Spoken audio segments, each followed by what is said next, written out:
وقال علی بنی، بنی میں سب آ گئے، بیٹے بھی آ گئے، پوتے بھی آ گئے، نواسے بھی آ گئے، نواسیاں بھی آ گئے. سب سے کہا اللہ اکبر. حالانکہ ان اولادوں نے کس ماحول میں آنکھ کھولی؟ جن کی پشتوں میں نبی گزرے ہیں اور نبیوں کا خون جن کے رگوں میں ہے، انہوں نے اس ماحول میں سوائے اللہ کے سامنے جھکنے کے اور دیکھا کیا ہوگا؟ راتیں بھی اسی اللہ کی یاد میں ان کی نظروں میں، اور دن کے اجالے بھی اللہ کی یاد میں. وہ تو فضا ہی ایسی تھی جہاں ہر وقت اللہ کی رحمت نے سایہ کیا ہوا تھا، جہاں تذکری اس مولا کے، جہاں غیر کے تذکری نہیں تھے. لیکن وہاں بھی اگر فکر ہے تو اس بات کی کہ میرے بعد تمہاری زندگی کیسے گزرے گی. تو نبی کی یہ وصیت، یہ نصیحت اللہ نے قرآن میں محفوظ کر دی، سمجھایا کیا چیز قابل فکر ہے، کیا چیز قابل تشویش ہے، کس چیز کے لیے اپنی اولاد کی فکر کرنی چاہیے، اپنی نسل سے اطمینان کس چیز کی حاصل کرنی چاہیے. اس میں کوئی شک نہیں کہ کسی حد تک ان کے کھانے کی بھی ضرورت، اس کی فکر، پینے کی بھی فکر، اس کی تعلیم کی بھی فکر، اس کا اچھا روزگار کی بھی فکر. لیکن یہ سب فکریں چھوٹی اور ان کی ایمانی زندگی کی فکر سب سے بڑھیا فکر ہے. اگر آج کا مسلمان اپنے دماغ کے کسی خانے میں تلاش کرے یہ فکر تو کہیں نظر نہیں آئے گی. کتنی افسوس کی بات ہے. پتہ نہیں یہ اس کے اپنے اندر ایمان کی کیا قیمت ہے، پتہ نہیں یہ خود اسلام کو کیا سمجھتا ہے. قسم خدا کی اگر یہ ماں باپ اولاد کے سچے خیر خواہ ہوتے اور ان کی نظروں میں کچھ ایمان اور اسلام کی قیمت ہوتی تو ان کی نظر، ان کی فکر سب سے زیادہ یہی ہوتی کہ میری اولاد بھوکی رہے تو کوئی بات نہیں، پیاسی رہے تو کوئی بات نہیں، تنگ کوٹھی میں زندگی گزارے تو کوئی بات نہیں، فقر اس کے گھر میں ڈیرے ڈال لے تو کوئی بات نہیں، لیکن ایمان کے لحاظ سے تو وہ مالدار ہو، اسلام کی زندگی تو اس کی زندگی میں ہو. یہ سوچ ہوتی پہلے. لیکن نہ آج مسلمان کی اپنی زندگی میں اس ایمان اور اسلام کی قیمت ہے، نہ اپنی زندگی میں، اور نہ اس کے دل کے کسی خانے میں یہ تشویش اور فکر ہے کہ میری نئی نسل کا کیا بنے گا، نئی نسل کا کیا بنے گا. باقی ساری فکریں اسے ستا رہی ہیں، سوچتا بھی ہے، بیٹھتا بھی ہے، مشورہ بھی کرتا ہے، بلکہ باقی جتنی فکریں ہیں کوشش کرتا ہے کہ ان کو باقی جتنے اس کی زندگی میں تسلسل چل رہے ہیں، خوشحالی کے، اچھے کھانے کے، اچھے پینے کے، اچھے عہدے اور منصب کے، جتنے تسلسل چل رہے ہیں، اپنی اولاد کو ان کے خطرات سے بھی بچاتا ہے اور ایسے اسباب اور وسائل بھی مہیا کرتا ہے تاکہ زندگی کا انداز میں تسلسل باقی رہے. ان کو خطرات سے بچاتا ہے کہ ایسا نہ ہو کہ یہ فقیر بن جائے، ایسا نہ ہو کہ بہکاری بن جائے، ایسا نہ ہو کہ یہ کسی مصیبت میں، تکلیف میں آ جائے. بچانا چاہیے. لیکن اس سے زیادہ ضرورت تھی کہ میری نئی نسل کے اندر ایمانی زندگی باقی رہتی اور اسے اس خطرات سے بچاتا جہاں اس کا ایمان خطرے میں پڑ سکتا ہے، ان حالات سے بچاتا جہاں اس کی ایمانی زندگی خطرے میں پڑ سکتی تھی، اور اس کے لیے ایسے اسباب، ذرائع، احوال پیدا کرتا جہاں اس کی ایمانی زندگی کا تسلسل محفوظ رہے، جہاں اس کی رب کی فرما برداری محفوظ رہے. ایسا ماحول اسے مہیا کرتا، ایسے حالات اس کے ارد گرد لے کے آتا، اسے ایسے ماحول میں لے کے جاتا تاکہ یہ تسلسل باقی رہے. بڑا بد نصیب ہے جنہیں آج اپنی نسل کی ایمانی زندگی کی فکر نہیں ہے. کل قیامت میں یہ نئی نسل اس کا گریبان پکڑے گی، گریبان پکڑے گی.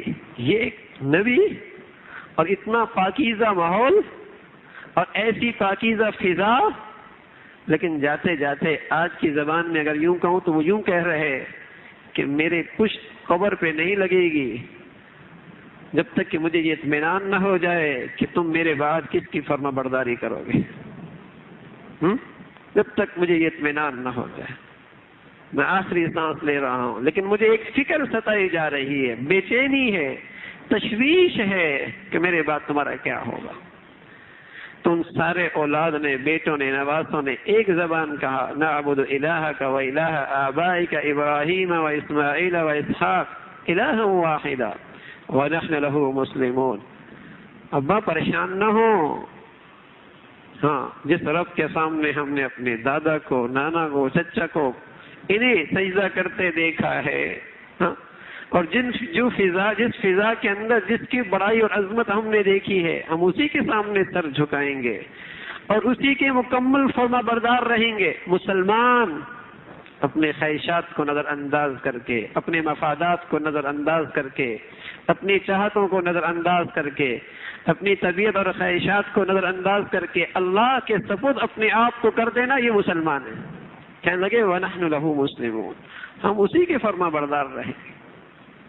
میرے عزیزو، آج اس کی فکر پہلے سے زیادہ ہے.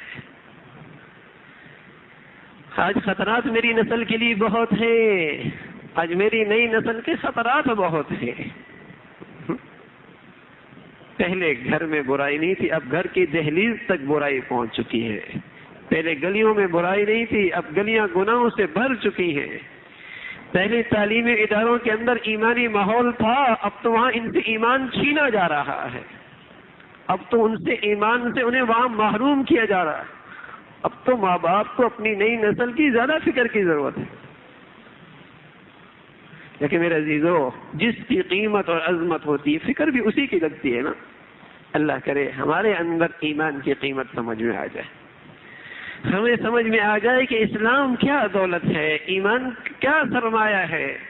تب ہمیں اندر سے بے چینی شروع ہوگی کہ میری اولاد کا ایمان کیا بنے گا.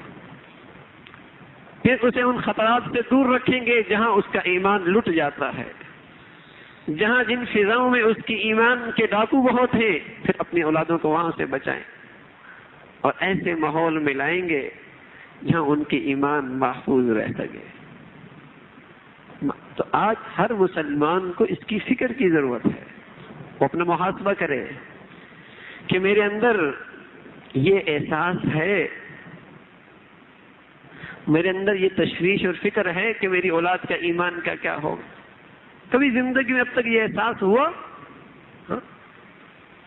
بس اوقات آدمی چونکہ یہ دولت بہت آسانی سے میسر ہو جاتی ہے، ابا اماں خاندانی طور پہ، نسلی طور پہ مسلمان تھے، موروثی ایمان اسلام مل گیا ہے، اندازہ نہیں ہوتا یہ کتنی قیمت، بڑی دولت اللہ نے بے مانگے دے دی ہے، قیمت کا اندازہ نہیں ہوتا. سبحان اللہ. حضرات صحابہ رضوان اللہ اجمعین، ان کی زندگی کبھی پڑھا کریں، اپنے بچوں کے سامنے اس کی تعلیم کرایا کریں، ان کے تذکرے کیا کریں، پھر ان کی زندگی میں نظر آئے گا کہ ان کی نظروں میں ایمان کیا دولت تھی اور اس کی خاطر انہوں نے کون سی مشقت خندہ پیشانی سے برداشت نہیں کی.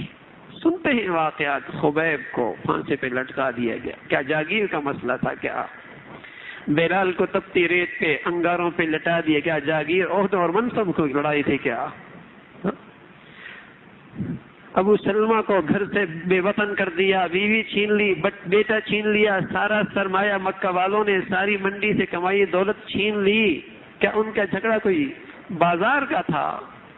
کیا چیز تھی یہ؟ سارا ان کی زندگی میں نقشہ کیا نہ دکھا رہا ہے؟ ان کی نظروں میں ایمان کی قیمت تھی. حضور نے ایمان کی خاطر ساری قربانی دے دی، ایمان کا سرمایہ ہر حال میں بچایا ہے. تو آج بھی اگر ہم آئندہ نسل کا ایمان بچانا چاہتے ہیں تو میرے عزیزو، یہ انبیاء کی نصیحتوں سے روشنی لینے کی ضرورت ہے کہ کیا چیز ان کی نظروں میں قیمت تھی، کس کی اہمیت تھی، اور پھر انہوں نے کون سے وسائل اختیار کیے، کہاں اپنی اولادوں کو ماحول دیا جس سے ان کا ایمان بچا، اور کس طریقے سے انہیں ان خطرات سے محفوظ رکھا جہاں ان کا ایمان خطرے میں آتا ہے. اللہ مجھے بھی اور آپ کو بھی اس سچی فکر نصیب فرما دے. وآخر دعوانا الحمدللہ رب العالمین.